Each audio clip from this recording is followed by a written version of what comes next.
Minerals کی پاکستان وہ سرزمین ہے جو کہ معدنیات کی نعمت سے مالا مال ہے. چاہے وہ سندھ کی زمین ہو، چاہے وہ بلوچستان کی زمین ہو، چاہے وہ سوئی کا مقام ہو، یا پھر بلوچستان کے پہاڑ ہوں، یا کوئی بھی پنجاب کے بہت سارے علاقے جات ایسے ہیں. اللہ تعالیٰ نے پاکستان کو بہت ساری نعمتوں سے نوازا ہے. جی ہاں، پاکستان منرل سمٹ اور عالمی دلچسپی. پاکستان منرل سمٹ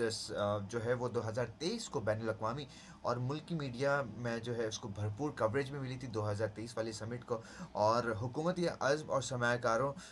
کے تحفظ کی اگر بات کی جائے تو غیر ملکی سرمایہ کاروں کے ایکٹ کے 2022 کے تحت کے مطابق جو ہے غیر ملکی سرمایہ کاروں کو جو ہے وہ تحفظ فراہم بھی کیا گیا. مزید طرح ٹیکس کی چھوٹ ہو گئی، ڈیوٹی کی معافی ہو گئی، اور لچکدار ملکیت کی پالیسیاں جو ہے متعارف بھی کرائی گئی تاکہ پاکستان کے معدنی شعبے کو جو ہے سرمایہ کاروں کے لیے مزید پرکشش بنایا جا سکے. یہ بڑی خوشائن بات ہے کہ ہمارے پاس وہ ریسورسز موجود ہیں. اب ان ریسورسز کو نکالنے کے لیے، ان ریسورسز پر کام کرنے کے لیے ظاہر ہے بہت ساری ٹیکنالوجیز اور ان ٹیکنالوجیز کے ممالک کو ایک جگہ گیدر ہونا ضروری ہوتا ہے، جس کو سمٹ کہا جاتا ہے، جس میں ہر ملک کے ممالک اپنی ڈیمانڈ اینڈ سپلائی کے مطابق جو ہے وہاں پر اپنی پریزنٹیشن جو ہے وہ پیش کر رہے ہوتے ہیں. اگر میں پاکستان کی معدنی صلاحیت کی بات کروں تو پاکستان وسیع معدنی ذخائر کا حامل ہے، جس میں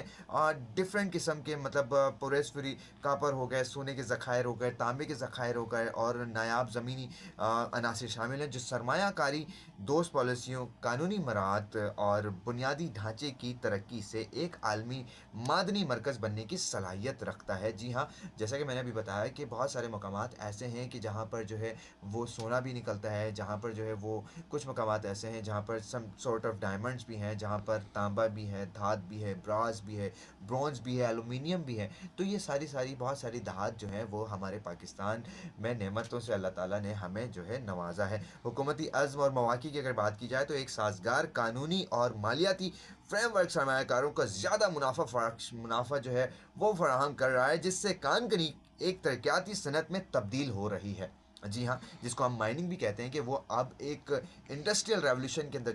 جو ہے اپنے آپ کو اسٹرکچرائز کرنے کے لیے جا رہی ہے، اپنے آپ کو جو ہے اس کے اندر ڈھالنے کے لیے جا رہی ہے، جو طویل مدتی ترقی کی صلاحیت رکھتی ہے. اور اگر بات کی جائے کہ پاکستان کے استخراجی شعبے کی تیل اور گیس کی قیادت میں تاریخی کامیابیاں حاصل کر چکا ہے، جیسے کہ 1952 میں سوئی گیس کی دریافت، جس نے سرکاری اداروں کو مشترکہ منصوبوں، اسٹریچنگ شراکت داروں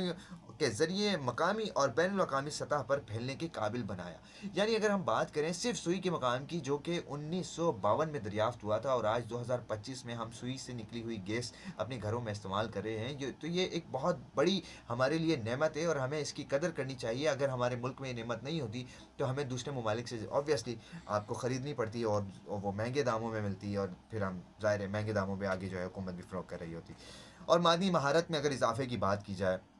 سرکاری ادارے اپنی بلائی استخراجی تجربے کو استعمال کرتے ہوئے پاکستان کے معدنی شعبے میں ترقی کو فروغ دے رہے ہیں، جسے سرمایہ کاری دوست حکومت اور ہنرمند افرادی قوت کی حمایت بھی حاصل ہے.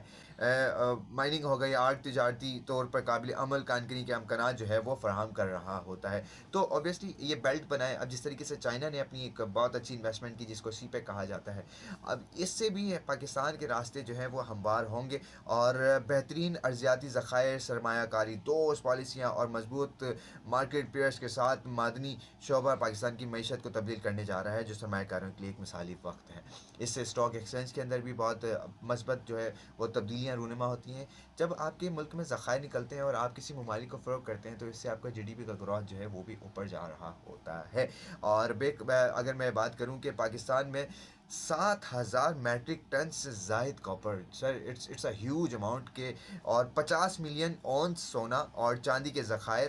نیز، سیسا، نکل، بیرٹ، لوہا، باسکائٹ اور گریفائٹ کے وسیع ذخائر موجود ہیں، جو اسے دنیا کی معدنیات سے مالا مال ترین علاقوں میں شامل کرتے ہیں. اور وسیع جغرافیہ سروے نایاب زمینی عناصر، صنعتی معدنیات، غیر دھاتی وسائل اور قیمتی پتھروں کے بڑے ذخائر کی تصدیق کرتے ہیں، جو نکالنے اور بڑے پیمانے پر پروسیسنگ کے ذریعے سرمایہ کاری کے وسیع امکانات پیش کرتے ہیں. جی ہاں، یہ معدنیات تو نکل جاتی ہیں، مثال کے طور پہ یہ کریوڈ شکل میں ہوتی ہیں، کوئی بھی خام آئل نکلتا ہے، اس کے بعد ایک پروسیس ہوتا ہے جس کو ڈسٹیلیشن کہا جاتا ہے۔ فریکشنل ڈسٹیلیشن یعنی کہ ہر دھات، ہر گیس، ہر پیٹرول یا ڈیزل اپنے بوائلنگ پوائنٹ پہ آ کر جو ہے الگ ہو جاتا ہے، اس کی بھی ایک اوبیسلی کوسٹ آتی ہے۔ اس کے بعد جب ریفائن ہو جاتا ہے، لوگ سمجھتے ہیں کہ زمین سے نکل گیا اور قابل استعمال ہے، نہیں ایسا نہیں ہوتا ہے، اس کے اوپر پیسہ لگتا ہے، اس کے پلانٹس لگتے ہیں، اس کی فریکشنل ڈسٹیلیشن ہوتی ہے، پھر اس کے بعد جو ہے وہ مارکیٹ کے اندر انڈورس کیا